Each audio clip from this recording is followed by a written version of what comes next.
بسم اللہ الرحمن الرحیم۔ السلام علیکم۔ ایران کے شہنشاہ داریوش اور سکندر کے لشکر کی ترتیب میں زمین آسمان کا فرق تھا۔ سکندر خود اپنے لشکر کے اگلے حصے میں موجود تھا۔ اس نے اپنی فوج کو باقاعدہ مختلف حصوں میں تقسیم کر رکھا تھا اور اس کے نامور اور تجربہ کار سالار اس کے دائیں بائیں نہایت مستعدی کے ساتھ اپنے اپنے دستوں کے سامنے کھڑے تھے۔ ان میں شکست کو کبھی قبول نہ کرنے والا پارمینو بھی شامل تھا۔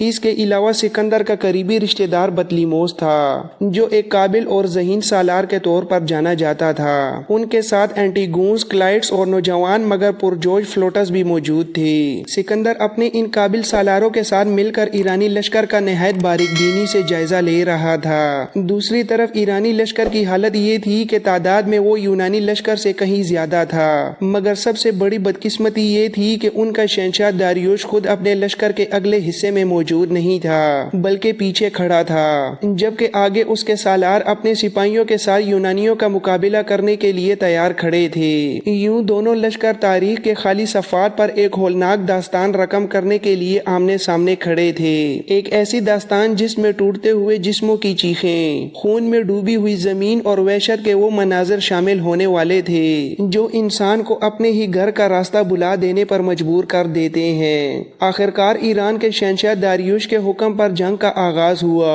اور اس کے لشکری ایک زبردست اور خوفناک یلغار کے ساتھ آگے بڑھے۔ وہ گویا درد کی دیواریں توڑتے ہوئے، آتش فشاں کے لاوے کی طرح بھڑکتے ہوئے، اندھیروں کے ہر کفل کو توڑ ڈالنے والے طوفان کی مانند یونانیوں پر ٹوٹ پڑے۔ ایرانیوں کی طرف سے یہ ایک انتہائی شدید تباہ کن اور بھرپور حملہ تھا جو انہوں نے پوری قوت اور غصے کے ساتھ یونانی لشکر کے خلاف کیا تھا۔ دوسری طرف یونانی بھی بڑے مستعد اور مکمل طور پر تیار تھے۔ پہلے انہوں نے ایرانیوں کے شدید حملوں کو نہایت مضبوطی سے روکا، پھر اچانک پوری قوت کے ساتھ جوابی کارروائی پر اتر آئے، اور وہ بھی دشت و بحر میں ہلچل مچا دینے والی وحشت، ہر نظر میں خوف اور ہر سانس میں ہراس بھر دینے والی یلغار اور درد کا پیش خیمہ بنتی بے لگام اور سرکش آندھیوں کی طرح ایرانیوں پر ٹوٹ پڑے۔ اسوس کے میدانوں میں دونوں لشکر بری طرح ایک دوسرے سے الجھ گئے تھے۔ انتقام کے دروازے پوری شدت کے ساتھ کھل چکے تھے، سوچوں کے صدف غبار آلود ہونے لگے تھے اور ہنسی کی رم جھم آہستہ آہستہ دکھوں کے نوحوں میں بدلتی جا رہی تھی۔ زندگی کے قافلے لرزتے ہوئے محسوس ہو رہے تھے، چمکتی ہوئی پیاسی تلواریں فنا کی تحریریں لکھنے میں مصروف تھیں اور بہتا ہوا خون خوف کے رقص کو مزید تیز کر رہا تھا۔ ہر سپاہی دوسرے پر ٹوٹ پڑنے کو بےتاب تھا۔ آزادی اور غلامی ایک دوسرے کے مقابل کھڑی تھیں۔ سوگ کی آگ بھڑکاتی موت چاروں طرف اپنے سائے پھیلا رہی تھی اور وحشت کا رقص اپنے عروج پر پہنچ چکا تھا۔ ایرانیوں کا خیال تھا کہ وہ تعداد میں چونکہ یونانیوں سے کہیں زیادہ ہیں، اس لیے یونانی زیادہ دیر ان کا مقابلہ نہیں کر سکیں گے۔ چنانچہ انہوں نے ابتدا ہی میں آندھی کی شدت اور بے قابو طوفان کی طرح نہایت تیز رفتار حملے شروع کر دیے اور یونانیوں پر لگاتار کاری ضربے لگانے لگے، مگر دوسری طرف یونانی نہایت حکمت اور صبر کے ساتھ جنگ لڑ رہے تھے۔ انہوں نے جلد بازی کی بجائے منصوبہ بندی کے ساتھ لڑائی کا آغاز کیا اور ایرانیوں کو آہستہ آہستہ تھکا کر کمزور کرنے کی حکمت عملی پر عمل کر رہے تھے۔ ایرانیوں نے کئی بار کوشش کی کہ اسوس کے تنگ میدان میں یونانیوں کو پیچھے دھکیل دیں اور انہیں شکست دے کر بھگا دیں، لیکن ہر بار یونانی نہ صرف ڈٹ کر کھڑے رہے بلکہ جوابی حملوں میں وہ بکھرے ہوئے طوفان، گھومتے ہوئے گرداب اور درندہ صفت جنگجوؤں کی طرح چاروں طرف سے ایرانیوں پر ٹوٹ پڑے اور ان کے لیے عذاب کے سمندر کھڑے کرتے چلے گئے۔ ایران کا شہنشاہ داریوش جو اپنے لشکر کا بڑے غور سے جائزہ لے رہا تھا، اسے اب اپنی غلطی کا شدت سے احساس ہونے لگا۔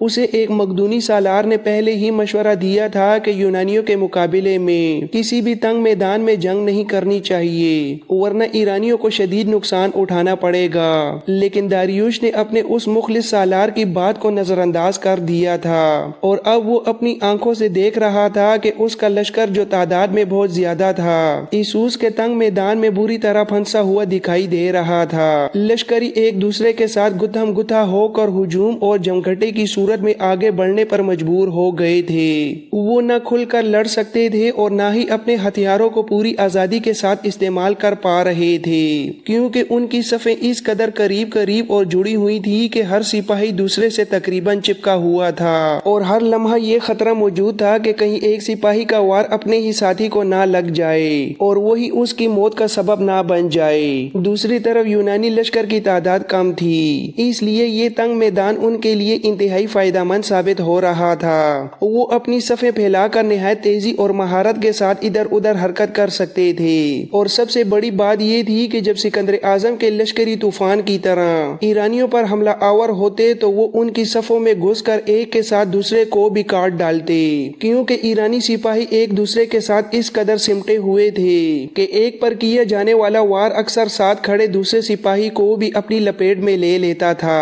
یوں تنگ جگہ نے ان کے لیے میدان جنگ کو ایک جال بنا دیا تھا جس میں وہ خود ہی پھنس چکے تھے، اور اسی کمزوری سے سکندر، اس کے سالاروں اور لشکریوں نے بھرپور فائدہ اٹھانے کا فیصلہ کر لیا تھا۔ دونوں طرف کے لشکر پوری شدت کے ساتھ ایک دوسرے پر ٹوٹ پڑے تھے، ہر سپاہی دوسرے کو زیر کر کے اپنی فتح کو یقینی بنانے کے لیے بےتاب تھا۔ ایرانیوں کے فلک شگاف نعرے، تلواروں کی جنکار و جنگی بگلوں کی آوازیں فضا میں گونج رہی تھیں۔ ایسا محسوس ہوتا تھا جیسے میدان جنگ میں طبل بج رہے ہوں اور ہر طرف صرف ایک ہی صدا بلند ہو رہی ہو کہ ہر قیمت پر فتح حاصل کرنی ہے۔ اس کے علاوہ ایرانیوں کے فلک شگاف نعروں سے ایسا محسوس ہوتا تھا جیسے زمین تھر تھرا رہی ہو۔ ایرانی لشکر کی تعداد مورخین کے مطابق اسوس کے میدانوں میں 6 لاکھ کے قریب تھی، اور 6 لاکھ کا یہ عظیم لشکر اس تنگ میدان میں بڑی مشکل سے سما پا رہا تھا۔ ان کا اس طرح گھٹن اور تنگی میں پھنس جانا سکندر اعظم اور اس کے لشکریوں کے لیے انتہائی سود مند ثابت ہو رہا تھا، اور وہ بڑی آسانی سے ان پر وار کرتے ہوئے ان کی تعداد کم کرنے میں مصروف تھے۔ مورخین یہ بھی بیان کرتے ہیں کہ اتنے بڑے لشکر کا ایک بڑا حصہ میدان کی تنگی کی وجہ سے جنگ میں پوری طرح شریک ہی نہ ہو سکا، جس سے ایرانی قوت کا بڑا حصہ بیکار ہو کر رہ گیا۔ اس کے علاوہ تیروں کی بوچھاڑ اس شدت سے ہو رہی تھی جیسے آسمان پر ٹڈی دل چھا گیا ہو۔ جب لشکری ایک دوسرے کے قریب آتے تو پہلے تیروں کے وار ہوتے اور پھر تلواریں آپس میں ٹکرانے لگتی۔ اس تنگ میدان میں لشکریوں کی کثرت نے ایک عجیب اور ہولناک منظر پیدا کر دیا تھا۔ چونکہ سپاہیوں کی تعداد بہت زیادہ اور جگہ انتہائی محدود تھی، اس لیے جو بھی وار کیا جاتا وہ خالی نہیں جاتا تھا بلکہ کسی نہ کسی کو اپنی لپیٹ میں لے لیتا تھا۔ دونوں طرف کے لشکری بے مثال فداکاری اور دیوانگی کے ساتھ لڑ رہے تھے، ہر کوئی فتح کے جنون میں آگے بڑھ بڑھ کر وار کر رہا تھا۔ ایرانی لشکر میں داریوش کا ایک بھائی بھی موجود تھا جو اپنے سپاہیوں کے حوصلے بلند کر رہا تھا اور انہیں یونانیوں پر مزید شدت کے ساتھ ٹوٹ پڑنے کے لیے ابھار رہا تھا، جبکہ خود داریوش ایک نہایت مضبوط اور محفوظ رتھ میں سوار تھا۔ وہ رتھ گویا ایک چلتا پھرتا قلعہ تھا جس کے اندر بیٹھ کر داریوش اپنے آپ کو مکمل طور پر محفوظ سمجھ رہا تھا۔ اگر کوئی تیر ادھر آ بھی جاتا تو اس مضبوط رتھ کی وجہ سے اس تک پہنچ نہیں پاتا تھا۔ دوسری طرف سکندر جو اپنے لشکر کے اگلے حصے میں خود لڑ رہا تھا، اس نے داریوش کو اس کے رتھ میں دیکھ لیا تھا، چنانچہ اس کے اندر ایک شدید جذبہ بھڑک اٹھا کہ وہ اپنے محافظ دستے کے ساتھ سامنے آنے والے ہر ایرانی سپاہی کو کاٹتا ہوا سیدھا داریوش تک پہنچ جائے اور ایک فیصلہ کن حملہ کر کے اس کا خاتمہ کر دے۔ سکندر اعظم کا خیال تھا کہ اگر وہ ایران کے شہنشاہ داریوش کا کام تمام کرنے میں کامیاب ہو گیا تو جنگ فوراً ختم ہو جائے گی، کیونکہ جو ہی ایرانی لشکر میں شہنشاہ کے مارے جانے کی خبر پھیلے گی وہ حوصلہ ہار کر میدان چھوڑ دیں گے اور بھاگ کھڑے ہوں گے۔ داریوش کے بھائی نے یہ صورتحال بانپ لی تھی کہ سکندر اپنے محافظ دستوں کے ساتھ سیدھا داریوش کی طرف بڑھ رہا ہے اور اس پر حملہ کر کے اس کا خاتمہ کرنا چاہتا ہے۔ چنانچہ وہ فوراً داریوش کے رتھ کے سامنے آ گیا اور پوری شدت کے ساتھ سکندر کے محافظ دستوں پر ٹوٹ پڑا۔ اس نے اپنے پہلے ہی حملے میں سکندر کے کئی محافظوں کو موت کے گھاٹ اتار دیا۔ دوسری طرف سکندر بھی پیچھے ہٹنے والا نہیں تھا، وہ برق رفتاری سے آگے بڑھا اور داریوش کے رتھ کے قریب پہنچ کر اس کے متعدد محافظوں کو تیتیخ کر دیا۔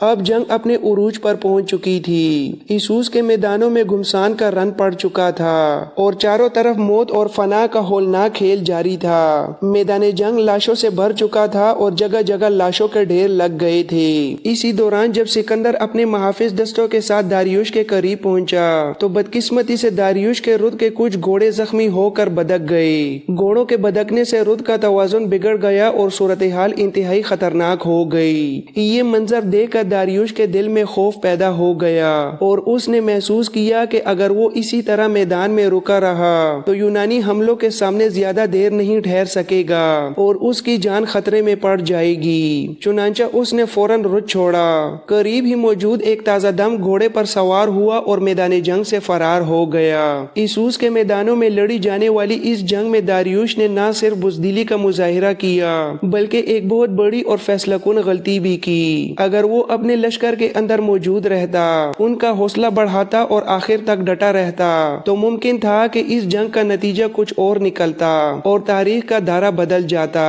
داریوش یہ محسوس کرنے لگا تھا کہ شاید سکندر اعظم اپنے محافظ دستوں کے ساتھ آگے بڑھ کر اس کا خاتمہ کر دے گا، لیکن ایسا نہ ہوا کیونکہ داریوش کے بھائی نے سامنے آ کر سکندر کے محافظ دستوں کی اکثریت کو موت کے گھاٹ اتار دیا تھا اور اس نے سکندر کو اس قابل نہ چھوڑا کہ وہ آگے بڑھ کر داریوش تک پہنچ کر اسے نقصان پہنچا سکے۔ مگر اس کے باوجود داریوش شدید خوف اور گھبراہٹ کا شکار ہو گیا۔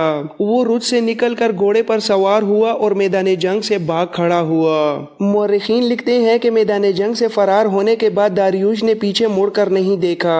وہ اپنے چند محافظوں کے ساتھ دریائے فرات کی طرف بھاگا اور دریا عبور کر کے اپنی مملکت کے اندرونی علاقوں کی طرف چلا گیا۔ اسوس کے میدانوں میں یہ اس کی ایک ناقابل تلافی غلطی ثابت ہوئی، جس کا خمیازہ اسے نہ صرف اس جنگ میں بلکہ آئندہ آنے والی لڑائیوں میں بھی بھگتنا پڑا اور اس نقصان کی تلافی وہ کبھی نہ کر سکا۔ داریوش کے اس طرح میدان چھوڑنے سے ایرانی لشکر کی حالت انتہائی ابتر ہو گئی، گویا ایک بستی ویران کھنڈر میں بدل گئی ہو۔ ہر طرف مایوسی، افراتفری اور شکست کا سایہ پھیل گیا۔ کچھ ہی دیر بعد جب ایرانی سپاہیوں کو معلوم ہوا کہ ان کا شہنشاہ میدان چھوڑ کر جا چکا ہے اور وہ انہیں بے آسرا چھوڑ گیا ہے تو پورے لشکر میں بھگدڑ مچ گئی۔ پہلے پیدل سپاہی بھاگے، پھر گھڑ سواروں نے بھی اپنے گھوڑوں کی باگیں موڑ کر فرار اختیار کر لیا۔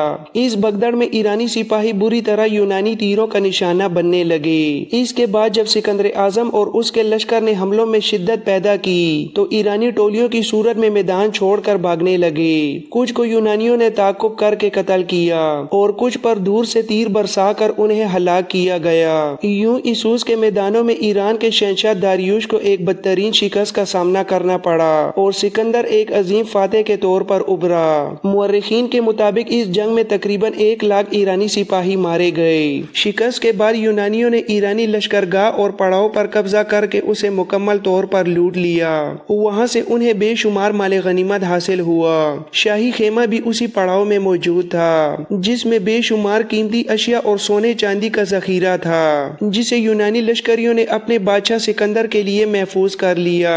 مورخین یہ بھی لکھتے ہیں کہ ایرانیوں کو مار بھگانے، انہیں شکست دینے اور اپنی فتح کو یقینی بنانے کے بعد سکندر اپنے گھوڑے سے اترا، اپنا جنگی لباس اتارا اور سب سے پہلے جس خواہش کا اظہار کیا وہ یہ تھی کہ وہ ایران کے شہنشاہ داریوش کے شاہی خیمے کے حمام میں غسل کرنا چاہتا ہے۔ اس کا یہ بھی کہنا تھا کہ وہ جنگ کا گرد و غبار داریوش کے حمام میں چھوڑے گا۔ آخر غسل کرنے کے لیے سکندر داریوش کی شاہی خیمہ گاہ کے حمام میں داخل ہوا اور حمام کا منظر دیکھ کر دنگ رہ گیا۔ حمام میں طرح طرح کی خوشبوئیں بھری ہوئی تھیں۔ کہا جاتا ہے کہ سکندر وہاں سونے اور چاندی کے مٹکے، نقش و نگار والے برتن اور عطردان دیکھ کر ان کی کاریگری اور خوبصورتی کا جائزہ لیتے ہوئے حیران رہ گیا۔ جب سکندر حمام میں داخل ہوا تو اس وقت عود اور عنبر کی مہک چاروں طرف پھیلی ہوئی تھی اور شاہی خیمے کے اندر جگہ جگہ عود سوز رکھے ہوئے تھے۔ یہ عود سوز ایک طرح کی انگیٹھی ہوتی تھی جس میں خوشبودار لکڑی جلائی جاتی تھی، جسے عطردان بھی کہا جاتا تھا، جبکہ عود ایک خاص قسم کی سیاہ لکڑی ہوتی ہے جو آگ میں جل کر نہایت دلکش اور تیز خوشبو پیدا کرتی ہے۔ اردو میں بھی اسے عود ہی کہا جاتا ہے۔ داریوش کے شاہی حمام میں غسل کرنے کے بعد سکندر باہر نکلا تو شاہی خیمے کے قریب ہی ایک بہت بڑا اور وسیع شامیانہ لگا ہوا تھا جس میں سینکڑوں انتہائی قیمتی اور چمکدار کرسیاں درباریوں کے لیے سجائی گئی تھیں۔ اس موقع پر غسل کے بعد سکندر اسی شامیانے میں جا بیٹھا اور اپنے سالاروں اور بڑے امراء کو وہاں حاضر ہونے کا حکم دیا۔